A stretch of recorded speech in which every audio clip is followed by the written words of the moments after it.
ખંભાતના દરિયામાં અખાત્રીજના દિવસે ભારે ભરતી જોવા મળી। ઉછળતા મોજા કિનારે સુધી આવી જતા લોકોની ભારે ભીડ દરિયા કિનારે જોવા મળી। આ તસવીરો જુઓ। દરિયા કિનારે પાણીની લહેરોએ કિનારે ઉભેલા લોકોને પણ ભીંજવી દીધા હતા। તો ખંભાતના દરિયાથી આ તસવીર આવી રહી છે। અખાત્રીજના દિવસે ભારે ભરતી જોવા મળી હતી। દરિયામાં જબરજસ્ત કરંટ જોવા મળ્યો। ઉછળતા મોજા કિનારે સુધી આવ્યા લોકો જે અહીંયા દરિયો જોવા માટે આવેલા તેઓ પણ ભીંજાઈ ગયા। બિહારના પટનામાં વાતાવરણમાં પલટો જોવા મળ્યો। વહેલી સવારે ભારે વરસાદ શરૂ થયો। પટનામાં વરસાદ સાથે કરા પડતા લોકોમાં આશ્ચર્ય સર્જાયું। કાળઝાળ ગરમી વચ્ચે વરસાદી માહોલ સર્જાતા લોકોને ગરમીથી રાહત મળી હતી।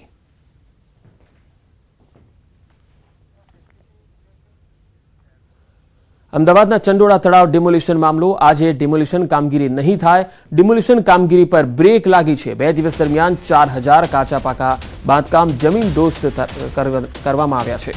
1.5 લાખ સ્ક્વેર મીટર જગ્યા ખાલી કરાઈ છે। ગાંધીનગરથી આદેશ મળ્યા બાદ હવે આગળની કાર્યવાહી થશે। ચંડોળા દબાણને લઈ એએમસી, કલેક્ટર અને પોલીસ વિભાગથી સંકલન બેઠક થવાની છે। ઉચ્ચ અધિકારીઓના આદેશથી ડિમોલિશનની કામગીરી હાલ પૂરતી બંધ કરાઈ છે। આગળની સૂચના મળ્યા બાદ કાર્યવાહી કરવામાં આવશે।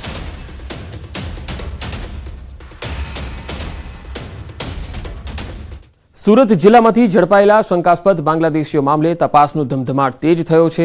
સેન્ટ્રલ અને સ્ટેટ આઈબીની ટીમ સુરત જિલ્લામાં પહોંચી હતી, જેમાં 244 શંકાસ્પદ બાંગ્લાદેશી પૈકી 60 બાંગ્લાદેશી વેરીફાઈ કરાયા, જ્યારે 44 મહિલા, બાળક અને 16 પુરુષ બાંગ્લાદેશીની ઓળખ થઈ છે। 60 બાંગ્લાદેશીઓને કામરેજના આંબોલી ખાતે ડિટેક્શન સેન્ટર ખાતે રખાયા છે। સુરત જિલ્લાના કામરેજ, કોસંબા, કીમ, ઓલપાડ, બારડોલી, પલસાણા, કડોદરા સહિતના તાલુકામાંથી પોલીસે ઝડપ્યા હતા।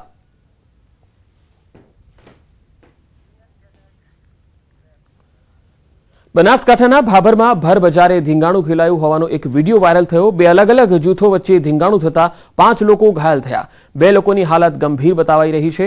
ભાભરના બજારમાં સામાન્ય બાબતમાં બોલાચાલી બાદ મારામારી થઈ હતી। ઘાયલોને ભાભર રેફરલ હોસ્પિટલમાં સારવાર માટે ખસેડાયા છે।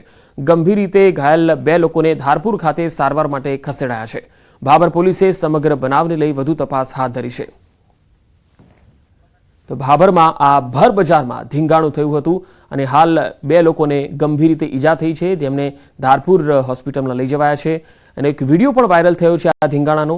2 અલગ અલગ જૂથો વચ્ચે ધીંગાણું થતા 5 લોકો ઘાયલ થયા છે, જેમાંથી 2ની હાલત ગંભીર બતાવાઈ રહી છે। ભાભરના બજારમાં સામાન્ય જ બાબત હતી અને તેમાં બોલાચાલી થઈ ગઈ અને આ વાત મારામારી સુધી પહોંચી ગઈ। આ તસવીરો જોઈ શકો છો, જે વિડીયો વાયરલ થયો છે એ પણ આ ધીંગાણાનો જ છે। ઘાયલોને ભાભર રેફરલ હોસ્પિટલમાં સારવાર માટે લઈ જવાયા છે, જ્યારે 2 લોકોની હાલત ગંભીર છે, તેમને ધારપુર લઈ જવાયા છે। વધુ માહિતી મેળવીએ। બનાસકાંઠાથી સંવાદદાતા કિશોર તુવર જોડાયા છે। કિશોર, શું વાત હતી જેને લઈને આ મારામારી સુધી મામલો પહોંચી ગયો? ચોક્કસથી જે પ્રમાણે પોલીસ જણાવી રહી છે એ પ્રમાણે સુઈગામ ભાભર હાઈવે પર છોટા હાથી ગાડી અને છોટા હાથી ગાડીએ સ્કોર્પિયો ગાડીને ઓવરટેક કરતા બોલાચાલી થઈ હતી અને બોલાચાલી બાદ બજારમાં આવીને છોટા હાથી ચાલકના લોકોએ સ્કોર્પિયો ચાલકમાં જે લોકો હતા તેમને સમજાવ્યા હતા અને તે બાદ અચાનક સ્કોર્પિયો ગાડીમાં જે લોકો બેસેલા હતા તે લોકો સમજાવવા આવેલ લોકો પર લાકડી અને ધોકા લઈને તૂટી પડ્યા હતા। ભાભરની ભર બજારમાં જ્યાં ધીંગાણું સર્જાયું હતું, ધીંગાણું સર્જાતા તે સમયે અફરાતફરીનો માહોલ પણ સર્જાયો હતો અને જે પ્રમાણે વિડીયો વાયરલ થયા છે તેમાં જોઈ શકાય છે કે કયા પ્રકારે ધોકા અને લાકડીઓ વડે કેટલાક ઇસમો બીજા જૂથના લોકોને માર મારી રહ્યા છે અને તે બાદ પોલીસ ઘટના સ્થળે પહોંચે છે। તમામ ઘાયલોને ભાભર રેફરલ હોસ્પિટલમાં ખસેડાયા હતા અને અત્યારે 4 લોકોને વધુ સારવાર માટે પાટણની ધારપુર હોસ્પિટલમાં ખસેડવામાં આવ્યા છે અને આ ધીંગાણા મામલે ઘાયલ થયેલ લોકોએ 9 લોકો સામે ફરિયાદ નોંધાવી છે। સમગ્ર મામલે અત્યારે તો ભાભર પોલીસે 9 લોકો સામે રાયોટિંગનો ગુનો દાખલ કરીને વધુ તપાસ હાથ ધરી છે। પંકજ। જી કિશોર, આભાર માહિતી આપવા માટે।